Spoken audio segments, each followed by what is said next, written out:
Olá, gente! Estamos aqui para mais um episódio do STEMcast Carreiras. Hoje a gente está com a professora Marlene Araújo. Ela vai já contar um pouquinho mais sobre quem ela é. Meu nome é Yasmin Tabosa, eu atuo aqui na Academia STEM no Núcleo de Comunicação, na parte de mídias sociais, entrevistas, contato com a imprensa, e hoje eu também estou aqui com o Gabriel. Eu sou o Gabriel, sou mentor do Pilar Excelência, que está proporcionando esse podcast, né? Então, professora Marlene, se a senhora puder falar um pouco sobre a senhora, sua formação, sua trajetória até chegar aqui, Então, minha fique à trajetória. vontade. Então, bom, eu sou a Marlene, sou professora da Escola de Engenharia, da EST, no curso de Engenharia de Controle e Automação. Mas a minha experiência com a engenharia, ela começou quando eu era muito jovem, há muito tempo, né? E eu posso dizer que ocorreram alguns marcos na minha vida que me levaram para a Escola de Engenharia. Mas o primeiro deles ocorreu quando eu tinha 7 anos. Nossa, Porque eu venho de uma família de grandes bordadeiras e costureiras, da origem de Caicó, do Rio Grande do Norte, da região do Seridó. nossa. Então, aos 7 anos, normalmente a gente aprende a bordar. E os bordados, o primeiro ponto que você aprende é o ponto ajur, que é um ponto onde você faz uma contagem no tecido, geralmente é no linho, que tem uma grande gramatura, e eu conseguia seguir o fio, a fiação do tecido.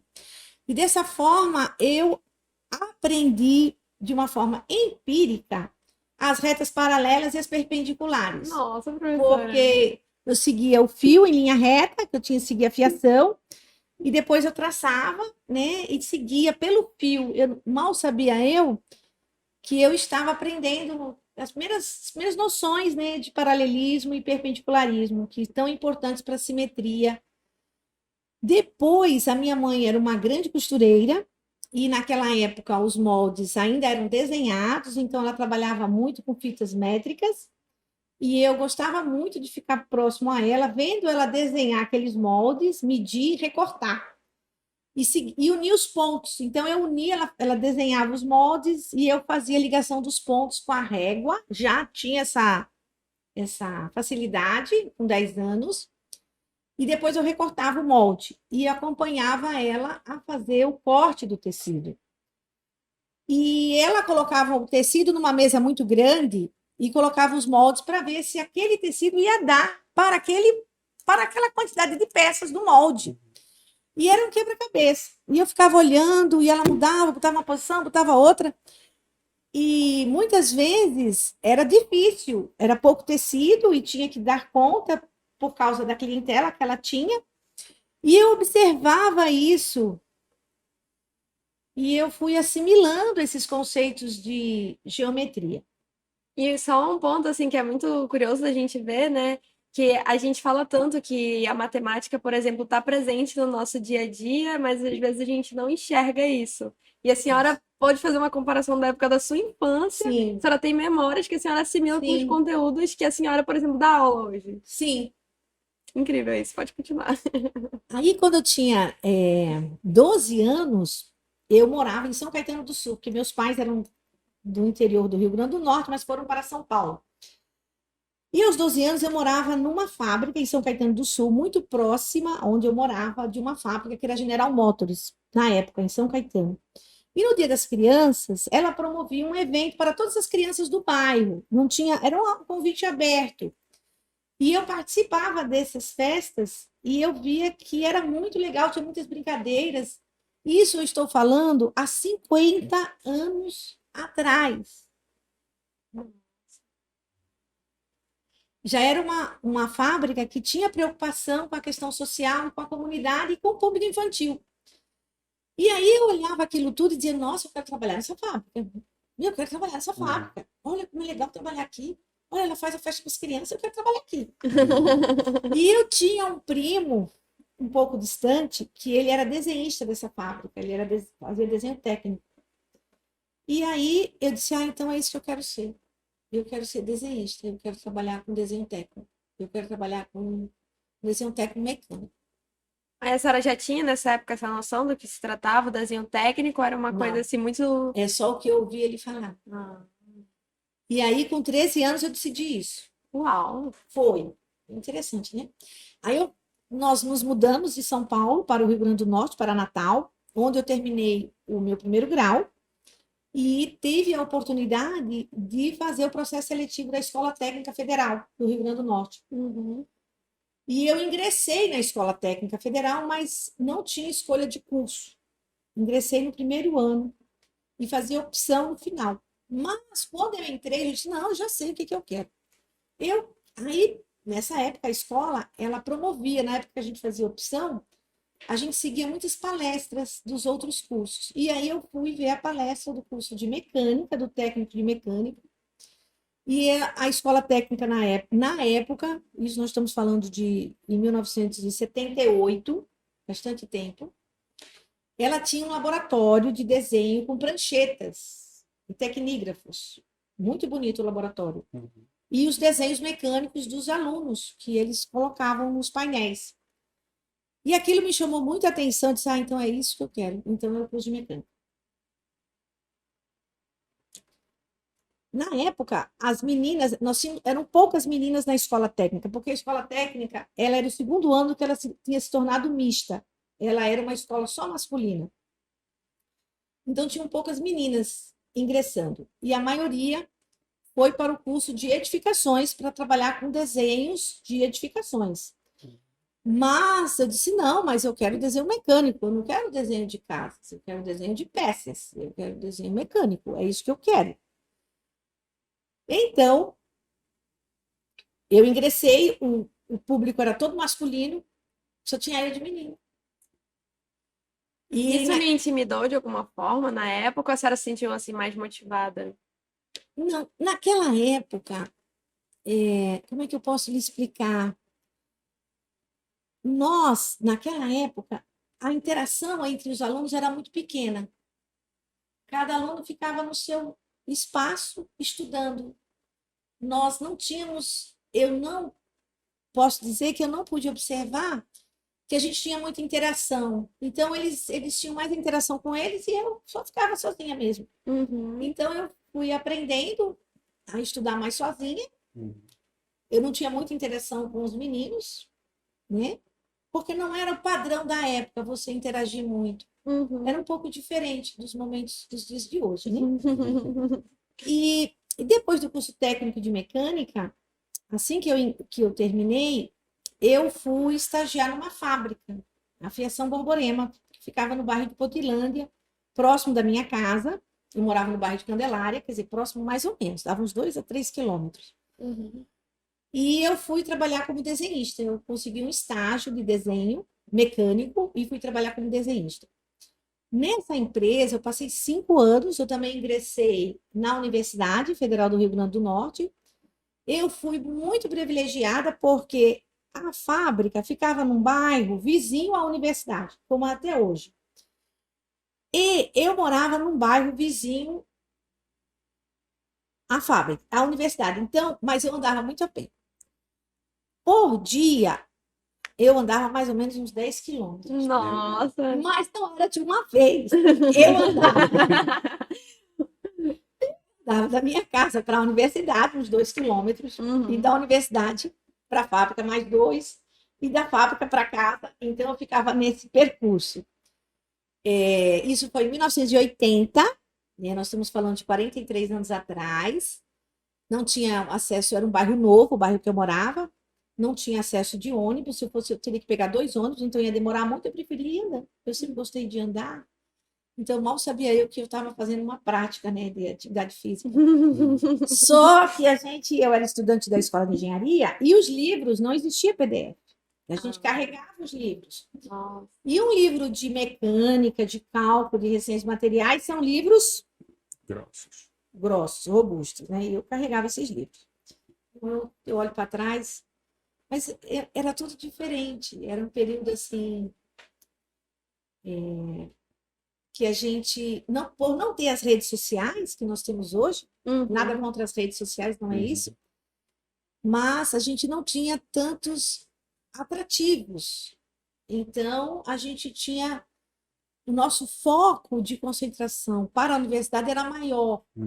Não que isso hoje não seja importante, claro que as redes sociais são maravilhosas, mas elas também ocupam um pouco o nosso tempo, Sim, de fato.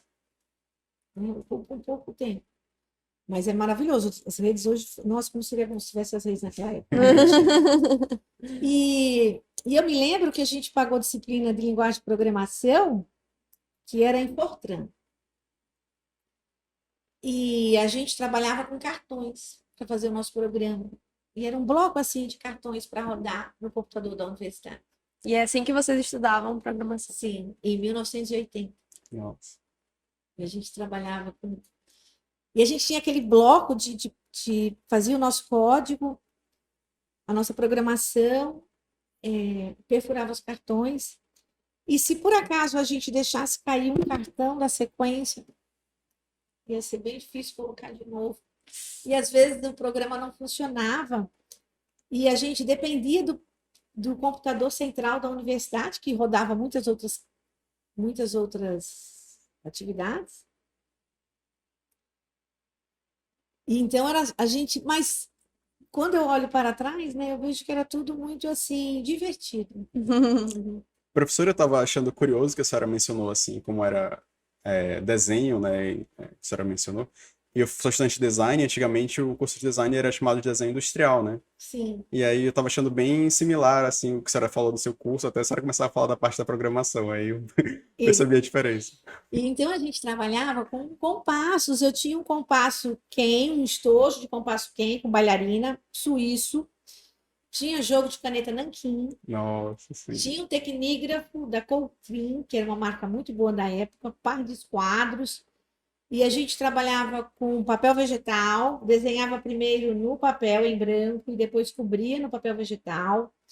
Eu usava aquele joguinho de canetas que a gente da aranha, com as Uhum. réguas, não sei nem se isso existe ainda, que você apoiava a régua no tecnígrafo e com uma aranha e com uma régua você fazia a transcrição das letras. E tinha um jogo de curva francesa. Então era um trabalho, como é que eu posso dizer, bem mais operacional Sim. do que o sistema de hoje, Uhum. né? Mas as coisas foram acontecendo. E naquela época eu tinha interesse em vir para Manaus, né? Então eu namorava um rapaz que depois se tornou o meu esposo, o pai dos meus filhos, hoje sou divorciada. Uhum. E ele já morava em Manaus e ele mandava muitos jornais para mim das vagas de empregos de Manaus. Então eu recortava aqueles encartes Uhum. e eu colava num caderninho. E eu colava por empresa, né? Por exemplo, Motor Honda eu colava, Yamaha eu colava, Evadim, Robert Bosch, eu saía colando. E eu tinha o endereço ali e o nome da pessoa. Mesmo que aquela vaga eu só poderia ir para Manaus depois que eu me formasse, mas mesmo assim eu tinha uma referência. Uhum. Então, quando eu me formei, eu terminei as atividades na Borborema, que eu era técnica de mecânica, fui contratada como técnica de mecânica lá, e vim para Manaus em 1985, com esse caderninho. E a primeira rua que eu visitei foi a Buriti, Avenida Buriti. E a primeira fábrica que eu entreguei meu currículo foi a Evadim, na Buriti. E eu olhava Buriti, eu só tinha andado, fui de ônibus, eu olhava Buriti e via que tinha muitas fábricas. Aquilo me deixou muito feliz. Eu disse, meu Deus, é uma rua de fábricas, na primeira visão que eu tive. Porque lá em Natal eram pouquíssimas fábricas, pouquíssimas. E depois, andando de ônibus pelo distrito e distribuindo os currículos, eu percebi que era um bairro de fábricas. Uma fábrica do lado da outra. Uma fábrica do lado. Aí eu liguei para minha mãe e disse: mãe, não é uma rua, não, é um bairro. E eu só precisava de uma vaga, que era Sim. então, eu tinha milhões de dados. E aí eu comecei a trabalhar na Evadim, né, como projetista mecânica. Eu já estava com diploma de engenheira. Não fui ainda contratada como engenheira, mas fui contratada como projetista de máquinas, equipamentos, dispositivos. Foi uma grande escola também para mim, na Evadim, um período maravilhoso. E depois eu surgiu uma vaga na Robert Bosch e eu fui contratada como engenheira mecânica, que era o meu grande desejo, ser contratada como engenheira mecânica. E a Robert Bosch, por ter uma cultura alemã e alta tecnologia, nossa, foi uma verdadeira escola de engenharia para mim. Eu recebi bases sólidas de formação, não só da parte experimental, de tecnologia, como também de cursos de capacitação. Ela tinha uma preocupação muito grande com as capacitações dos engenheiros. E eu tive a oportunidade de passar por inúmeros programas de capacitação. Então, foi fantástico para mim. Porém, em 92, nesse período 92, 93, a fábrica ela fechou. Ela já estava no processo de encerramento das suas atividades em Manaus. E então, nessa época, eu decidi começar a atuar como engenheira, prestando consultoria, porque tinha muita base da parte de engenharia de produção, engenharia mecânica, engenharia de qualidade, projetos de equipamentos, e eu comecei a atuar nas atividades de consultoria. Surgiu também a oportunidade do concurso, aqui ainda como antigo TAM, sim. como antigo TAM, que a gente não era UEA, Uhum. e eu ingressei como professora de 20 horas, e conciliava as atividades de engenharia de campo com as atividades de sala de aula. Depois, com o ingresso da UEA, surgiu a grandes oportunidades da gente seguir para fazer mestrado e doutorado. E aí eu vi que eu disse, não, eu vou me dedicar ao mestrado agora. Foi em 2001, eu ingressei no mestrado, porque a UEA tem perspectivas muito boas para os professores e grandes oportunidades, então eu vou ingressar agora, vou me dedicar à área de pesquisa e diminuir as atividades como engenheira. Me dediquei ao mestrado em 2001, terminei em 2003, engenharia de produção, e comecei o doutorado em 2005, né, em biotecnologia. E nessa época, em 2005, eu já tinha uma maturidade maior para olhar para trás e ver todo o meu percurso da minha carreira como engenheira. E eu observei que eu tinha feito muito pela indústria e nada pela sociedade.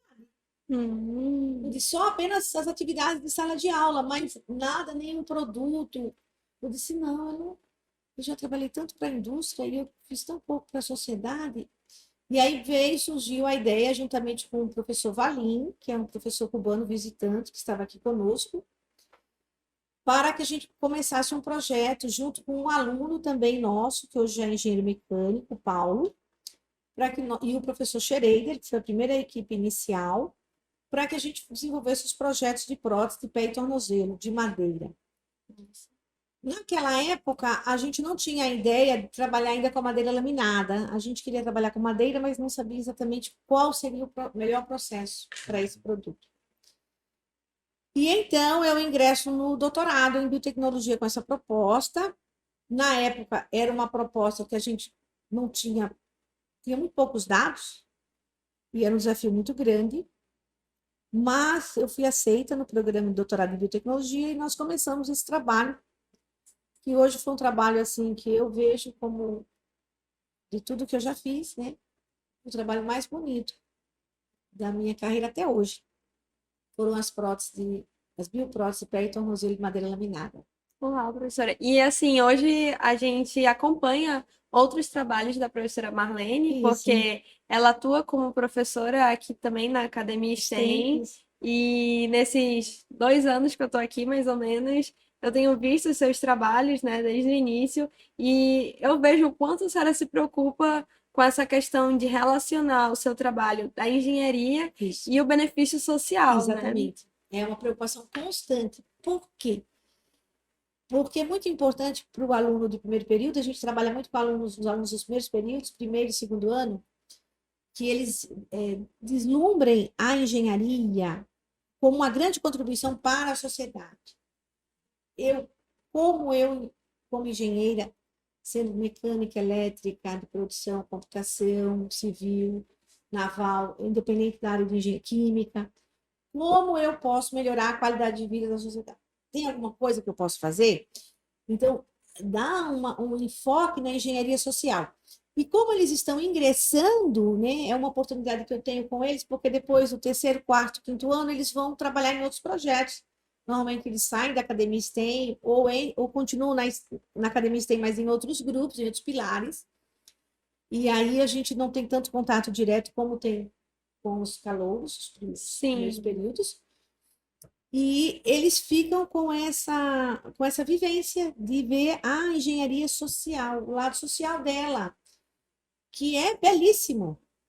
Já, É belíssimo. já teve alguma experiência, assim, por exemplo, da senhora orientar um aluno nos primeiros períodos e mais tarde a senhora ver os Sim, resultados dele no final da faculdade ou sim. até ele no mercado? O Paulo, né? O Paulo Barbosa, que quando nós começamos o projeto de prótese, ele é amputado e ele não tinha prótese, ele conseguiu a prótese depois do quarto ano de engenharia.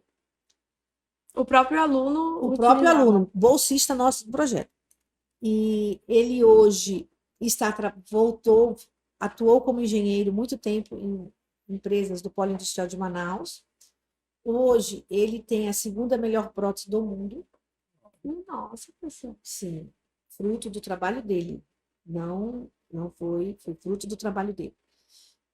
E quando ele estava conosco, nós trabalhamos a questão do pé e tornozelo de madeira laminada. Mas ele é amputado acima do joelho e ele está com uma prótese de joelho que é classificada como a segunda melhor do mundo. E nós vamos começar a trabalhar agora um projeto de um joelho também com ele, porque ele tem muita experiência do uso do produto em si, como usuário. Uhum. E nós estamos vendo a possibilidade, né, no futuro, de ter esse financiamento pela FAPEAM, pelo CNPq, ou até pelos próprios projetos de P&D, não sabemos ainda qual vai ser, mas já vamos começar, já estamos nos fazendo essa interface de comunicação, já estou contactando professores de outras áreas, que têm um interesse também de trabalhar com o projeto do joelho, com o microprocessador, usando o pé de madeira laminada, né? Porque não adianta só trabalhar o joelho, se tem o pé, então tem que ter os dois. Uhum. E avançando um pouco nessa proposta, né? Então a gente está, tê-lo de volta foi assim muito legal. Ele continua trabalhando como engenheiro mecânico numa empresa do Polo Industrial,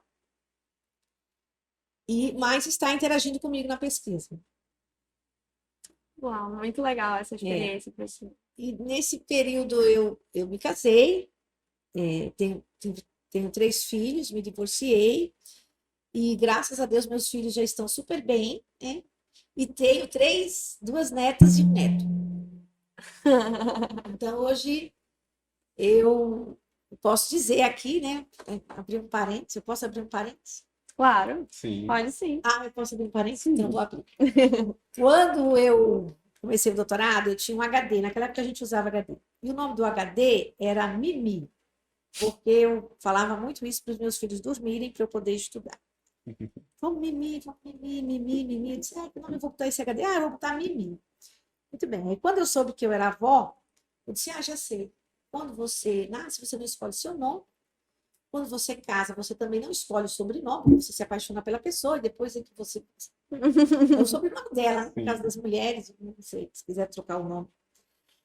Mas quando você é avó, você pode escolher o nome. Então, meu nome é Vovó Mimi. E esse HD eu ainda tenho. E ele ainda é Mimi. Nossa. Meu Deus, e ele funciona até hoje. Funciona. Meu Deus. Eu tenho o meu notebook.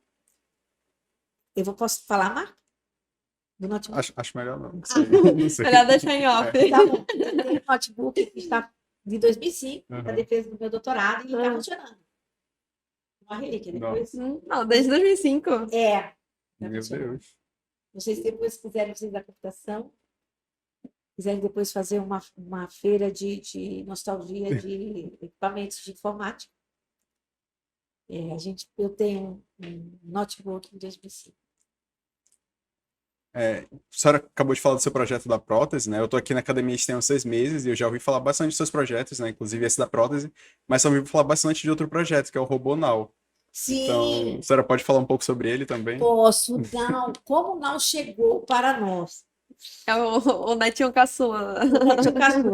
O Nau, inicialmente, quando o Nau veio, quando eu fiz um projeto, eu queria modelar todo o membro inferior, articulação de quadril, joelho e tornozelo. Uhum.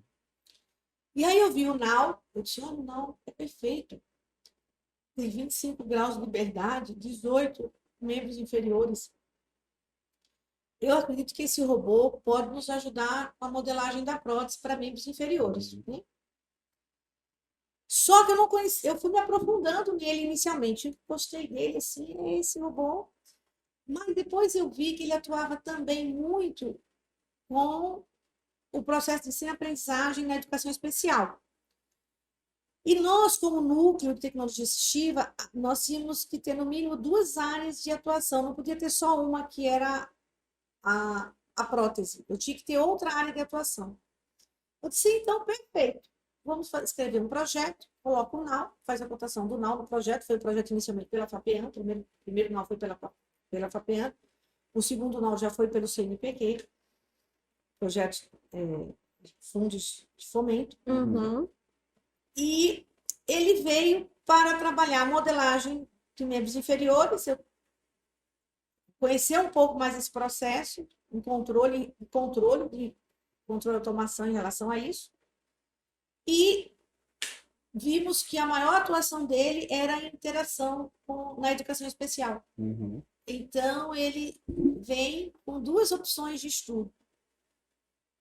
Modelagem de membros inferiores pelo hardware, Uhum. e a sua integração com as crianças, porque ele é extremamente atraente. E a gente não imaginava o quanto atraente ele era para esse público infanto-juvenil. Uhum. E ele realmente encanta as crianças. Então, ele se torna uma ponte dentro do processo de ensino-aprendizagem entre os professores e as crianças. Uhum. Ele pode atuar como um monitor em sala de aula. Às vezes, o professor dá uma explicação e a criança não se sente atraente, ela não dá muita atenção. Uhum. Mas na hora que o Nau expressa isso, ela chama a atenção dela e, através desse processo, estimula o processo de ensino-aprendizagem de uma forma agradável, de uma forma interativa, lúdica. Então, o Nau, ele tem essa característica atraente, até o tom da voz, não um tom da voz carinhoso, um tom da voz terno, até pelo menos o tom de voz que nós utilizamos na programação para ele. Ele não é um tom de voz assim agressivo.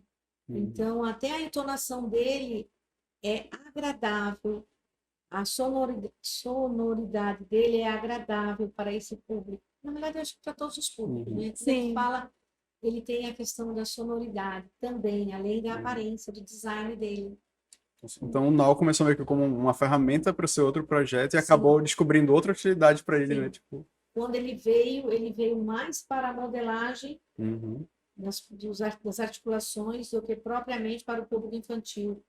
Mas, no decorrer do percurso, a gente viu que a maior atuação dele era realmente o público infantil. E eu acho que um ponto muito interessante a se destacar a respeito do Nau, né, que já visitou aqui o prédio inúmeras vezes, e todas as vezes que o Nau aparece aqui na Academia STEM, ele chama bastante a atenção das pessoas. E uma coisa que eu acho muito bacana da gente destacar nesse processo que a senhora compartilhou é como a robótica ela tem um potencial muito grande quando atrelada à educação, né?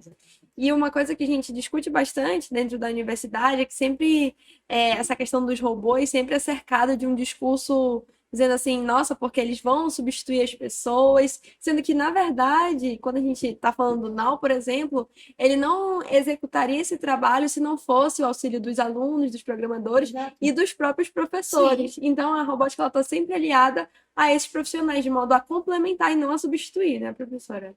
Isso. E quando você tem um robô industrial que substitui um posto de trabalho, você pode ter certeza que esse posto de trabalho é muito agressivo Sim. para a saúde e segurança ocupacional do trabalhador.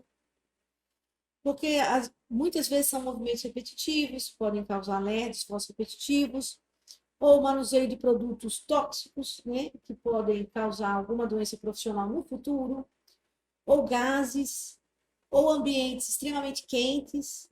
Então, o trabalhador são ambientes, além de risco, de desconforto, que, no caso, nós podemos desenvolver como potencial, as pessoas são extremamente talentosas, todas, sem exceção, e esses trabalhos muito repetitivos, eles, com o passar do tempo, claro, cada pessoa tem as suas características, mas eles, no futuro, poderão, em algumas situações, limitar um pouco a criatividade e o talento do trabalhador. Então, o trabalhador pode fazer, ele não tem, ele tem muitas possibilidades hoje, com muitas oportunidades de capacitação, através, inclusive, das redes sociais, da internet, fazendo cursos online, ou próprios cursos que as empresas promovem, cursos técnicos, cursos de nível superior, para que ele possa ter funções onde o grande potencial dele de criatividade e inteligência possa ser mais bem desenvolvido do que as tarefas repetitivas que os robôs podem fazer. Entendi. Então, esses robôs, eles vão demandar muita manutenção, que são profissionais da área de manutenção, técnicos de manutenção, vão demandar também muitos profissionais de programação, muitos profissionais da área de design para fazer, e arquitetura para fazer os engenheiros de produção para fazer os layouts da linha. São robôs que trabalham de uma forma interativa, trabalham integrados, né, colaborativos. Alguns robôs já estão trabalhando, você tem um posto com um robô e trabalhando de uma forma colaborativa com outro processo que tem um funcionário. Então, eles vão substituir, sim, mas em postos que são muito agressivos. Então, que bom que eles possam fazer isso. E esses profissionais possam se desenvolver em outras áreas mais promissoras, Sim. desenvolvendo seus talentos individuais. É muito bacana. Inclusive, nós temos alunos aqui na Academia STEM que estudam essa perspectiva. A gente tem alguns colegas que já estudaram a questão dos robôs colaborativos. Sim. Temos colegas também alunos assim, que estão nos primeiros períodos da engenharia, que estudaram essas questões também a respeito da robótica educativa, que Sim. mexe com isso, que a senhora estava comentando anteriormente. Então, a gente vê que o projeto Academia STEM, ele toca diretamente com essa questão do perfeito. mercado, da Perfeito. universidade, e aliando esses dois núcleos, né, que são fundamentais assim, para a construção de qualquer profissional. O projeto STEM, ele foi perfeito na sua concepção, né? Ele é perfeito na sua concepção e na sua implementação e desenvolvimento. Porque ele trabalha 3 pilares, que é o pilar permanência, o pilar atração e o pilar excelência. Então, ele foi muito bem projetado e é muito bem conduzido, né? Pelos professores, pelo coordenador, professor Josimar, professor Francis, que é o que eu tenho mais contato, mas os outros coordenadores também. Então, eu vejo assim que o STEM foi uma ideia excepcional, que vai ter uma grande diferença, né? Na minha opinião, um aluno que recebeu toda essa formação desde o início para aquele aluno que, infelizmente, não foi possível por algum fator, né, de tempo, etc. E ele nos auxiliou muito no período da pandemia. Sim. Ele foi fundamental no período da pandemia. Então, que bom que nós temos essa oportunidade de ter a Academia STEM aqui conosco e que todos os alunos possam participar. Os editais estão abertos, né? Os alunos podem concorrer e participar. E nós, como professores, a gente observa muito a evolução do aluno. Como ele amadurece, né? Não só em termos acadêmicos, mas também em termos profissionais. E como ele desenvolve também a inteligência emocional. E quando ele chega como calouro, e como ele está depois, quando ele é bolsista STEM, ou ele já está como mentor STEM, a segurança profissional que ele adquire é muito grande. A gente Sim. nota, isso é visível, é muito visível essa segurança profissional. E a segurança profissional, você ter essa característica, ela é um alicerce para tudo que você vai desenvolver dentro da engenharia, né? Então, o STEM, ele promove isso também. Inclusive, professora, eu queria voltar num ponto que a senhora mencionou lá no início sobre sua infância, né? Quando a senhora já descobriu que a senhora queria ser engenheira. Sim, Porque aqui no STEM a gente tem os pilares permanência e excelência que lidam com os alunos que já estão aqui na universidade, né? sim, Mas também tem o pilar atração que visita escolas de ensino médio e leva meio que essa ideia da engenharia para os alunos que talvez não tenham uma noção assim do que é engenharia, que talvez não, se eles não tivessem essa oportunidade, eles talvez não pensassem em seguir essa carreira. Então, como a senhora vê, a gente, no caso, a gente ainda não tem, assim, noção dos frutos que isso vai gerar, porque é algo recente, né? Essas pessoas talvez ainda não tenham adentrado a faculdade, mas acho que no futuro a gente vai ter essa perspectiva maior. Mas o que que a senhora pensa sobre isso? O que que a senhora acha, como teria sido se a senhora tivesse tido essa oportunidade? não, teria sido excelente. Eu fui feliz, eu tive um Uhum, percurso feliz, né? Mas quando você entra na escola e mostra a parte do STEM no pilar atração, você abre o mundo para esse jovem. uhum, Então, ali, você com certeza vai ser um ponto muito importante para ele, porque ele vai ter essa oportunidade de deslumbrar tudo isso, né? A importância de ingressar na área tecnológica, né, que a gente precisa muito de engenheiros para o nosso desenvolvimento do país, e para melhorar a nossa tecnologia, qualidade de vida. E ele vê, ele deslumbra isso, poxa, como é que eu posso fazer? Né? Então, o STEM o pilar da atração, ele é muito importante. A ida nas escolas, nossa, como aquilo deve ser um marco. Se vocês depois pudessem retornar na mesma, não sei se é possível vocês retornarem na mesma escola, né? Porque são muitas escolas para sim, serem sim, verdade. visitadas, eu entendo.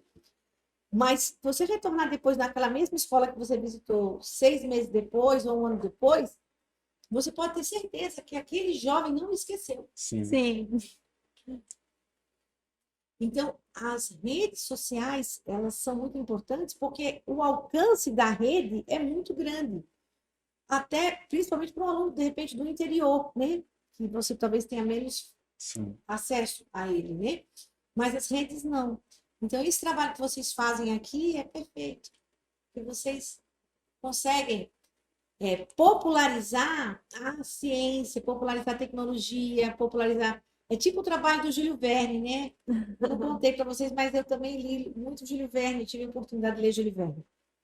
e eu E lembro que quando eu fui no seu laboratório tinha um livro lá, tinha Viagem ao Centro da da Terra, Terra. eu fui comprando aquele livro e dando para os alunos. E eu li Júlio Verne, eu tinha 10 anos, e foi esse livro, Viagem ao Centro Uhum. da Terra. Então, depois eu fui lendo outros livros dele, depois eu fui observando, inclusive na minha dissertação de mestrado eu faço uma lauda sobre ele, sobre Júlio Verne. Então, depois a gente vai observando que o grande trabalho dele, que era, ele queria popularizar o conhecimento, popularizar a ciência, através de histórias em quadrinhos. Era assim que ele trabalhava. E realmente o alcance dele foi muito grande. Então, hoje, vocês, com esse trabalho que vocês estão fazendo aqui, vocês estão também popularizando isso, Com certeza. né, para todo o nosso estado e até para outros estados. De repente, vocês possam receber inscrições para o vestibular de outros jovens de outros Sim, estados que verdade. possam querer ingressar conosco. Uhum. Sim. Então, é maravilhoso isso. O alcance disso é muito grande, né? Nossa, professora, foi assim uma honra receber a Nossa, senhora foi minha. aqui. Muito bom conhecer. Eu já conheci um pouco do seu trabalho, mas agora eu sinto que conheço a senhora muito mais. É encantador assim poder ouvir a sua trajetória e como a senhora se mostra apaixonada pelo que a senhora faz. É impressionante. Eu digo, meu Deus, eu já trabalhei tanto, eu estou trabalhando, mas mais a gente trabalha com engenharia, mais a gente gosta. E a engenharia é isso, a gente se apaixona por ela. Eu espero que o pessoal que está assistindo a gente agora tenha sentido um pouquinho assim desse teu carinho pela profissão. Esperamos também receber a senhora em outros quadros, eventos que tiver aqui pelo Obrigada. Tem. Muito obrigada. É isso, E é isso, gente. até o próximo episódio, Até o pessoal. próximo.